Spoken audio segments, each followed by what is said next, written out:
Ma'am, this area is for private or first-class passengers only. I know. Then, why are you here? I'm flying private. The airport attendant squinted at the woman before him. From head to toe, she looked like anything but someone with access to a multimillion-dollar jet. Faded jeans, well-worn white sneakers, a black hoodie that had clearly seen years of wear, and a canvas tote bag loosely slung over her shoulder. From the bulge inside, it looked like it carried nothing more than lunch in a Tupperware and maybe a notebook. She didn't have makeup on. Her hair was tied in a loose bun, and she radiated the quiet confidence of someone deeply rooted in their own skin. You're flying private? He repeated, voice laced with disbelief and a laugh that barely tried to hide it. Sure, and I'm the President of the United States. The woman didn't flinch. Her lips formed a gentle smile. Maybe check the manifest. Another staff member behind the counter leaned in and whispered, just loud enough for her to hear. Should we just tell her to wait in the public lounge? They had no idea who they were speaking to. 10 minutes later, the thunder of approaching jet engines would drown out their whispers, and the woman they mocked would calmly walk across the tarmac toward a sleek white Gulfstream G700 with her family name, Alaric International Logistics, etched in gold on the fuselage. Her name was Sabrina Alaric. She wasn't a passenger. She owned the Jet.AT-34. Sabrina was a first-generation Filipino-American entrepreneur, a self-made multimillionaire, and the founder of a global logistics empire specializing in rapid emergency response distribution. From flash floods in Jakarta to hurricane relief in Florida, her company coordinated aid where government struggled. She ran everything from a modest San Diego office, minimalist, efficient, no fanfare, no unnecessary show. That's how she preferred to live. That's how she led. And that's exactly how she traveled. Today, she was en route to New York for a high-level meeting with a European Development Bank to finalize a private humanitarian corridor for disaster relief cargo. The meeting had been arranged in complete discretion. She brought no assistant, no publicist, no announcement. Just her, a manila folder, and a signed contract that could transform emergency delivery models across 3 continents. She moved through the world quietly, not because she was timid, but because she understood the underestimated often held the sharpest edge. She had grown used to the looks, the kind she used to get when she delivered chicken adobo and lumpia from her family's small restaurant in National City. When she scrubbed tables during breaks, nose buried in borrowed business textbooks. When she worked nights at a freight warehouse to pay for community college. Even now, with her portfolio valued in the hundreds of millions, people still assumed she was just someone's assistant or the hired help. So when she walked into the private terminal that morning at LAX, the reaction didn't sting. It simply confirmed what she already knew. It was 9:20 a.m. The space was nearly empty, save for 2 agents behind the polished wood counter. A woman in a blazer barely lifted her head from her tablet. I have a 10 o'clock departure from this terminal.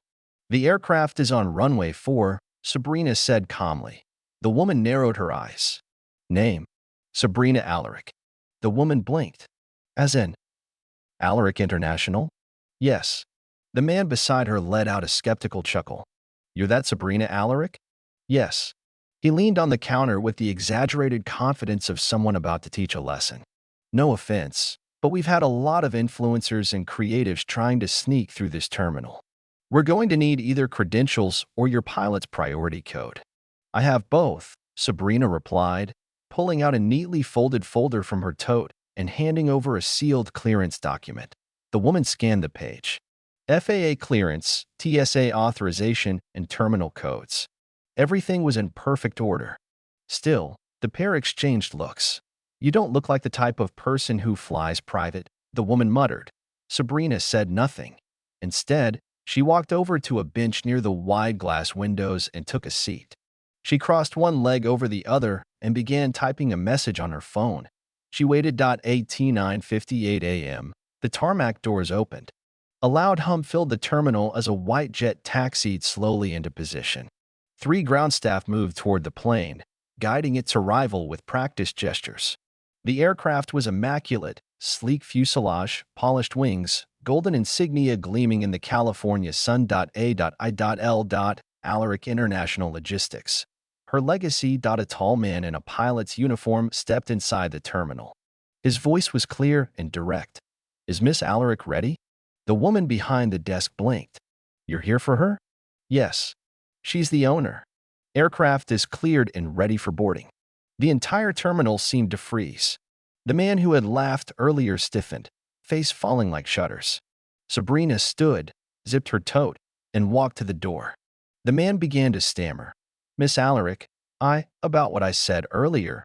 I didn't mean. She paused and looked at him, not with anger, but with quiet clarity. You didn't recognize me, she said. But it wasn't about me. It was about the hoodie, the shoes, the fact that I didn't look like the person you expected. He dropped his gaze. At the threshold, she stopped.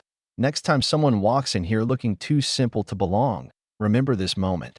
Then, without another word, Sabrina stepped onto the tarmac and boarded her jet. But the moment didn't end there. Across the hangar, a maintenance crewman had watched the entire exchange from behind a service cart. He captured a short clip on his phone, the staff laughing, Sabrina walking past them, then the jet pulling into frame. He uploaded it with a caption. Airport staff laugh at Filipina and hoodie. Moments later, her private jet arrives. The video exploded across social media. Within hours, it had tens of thousands of shares. By morning, millions. People across the world praised her composure, her grace, her silence. She didn't have to flex, one user wrote. She let the engines do the talking. Another comment read, Filipina excellence isn't loud, it just owns the runway. The story hit news platforms the next day. Business magazines, diversity advocates, even major airlines reposted the clip. LAX issued an internal memo calling for immediate bias training among private terminal staff. The two employees were quietly reassigned to less visible positions, but Sabrina never spoke publicly about the event. She had no time for petty vindication. She was too busy finalizing medical supply routes for hurricane-affected regions in the American Southeast. She was leading talks with a global aid network to digitize disaster response. She was managing a nonprofit that mentored young immigrant girls interested in robotics and clean energy. Still, that moment lingered. Not because it hurt, but because it reminded her how much work remained. That night, in a penthouse office in Midtown Manhattan, Sabrina sat across from her investment partner. After reviewing the contract terms, the woman leaned forward and asked, Why do you still travel alone? No assistance? No PR? No flash? Sabrina smiled faintly, because I don't need to be seen to make an impact. And because people show their truest selves when they don't know who you are. She closed her folder, took a sip of coffee, and started her presentation. No one laughed now.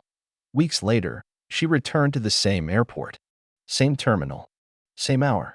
She wore the same jeans, the same hoodie, even the same canvas tote bag, now patched near the bottom seam. This time, a new face stood at the counter. A young man with calm eyes and a respectful tone. Miss Alaric, he said warmly, your aircraft is ready. Welcome back. We're honored to have you.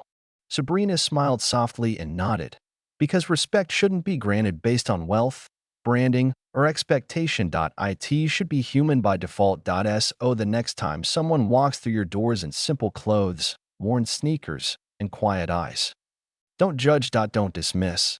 You might be looking at someone who owns the sky.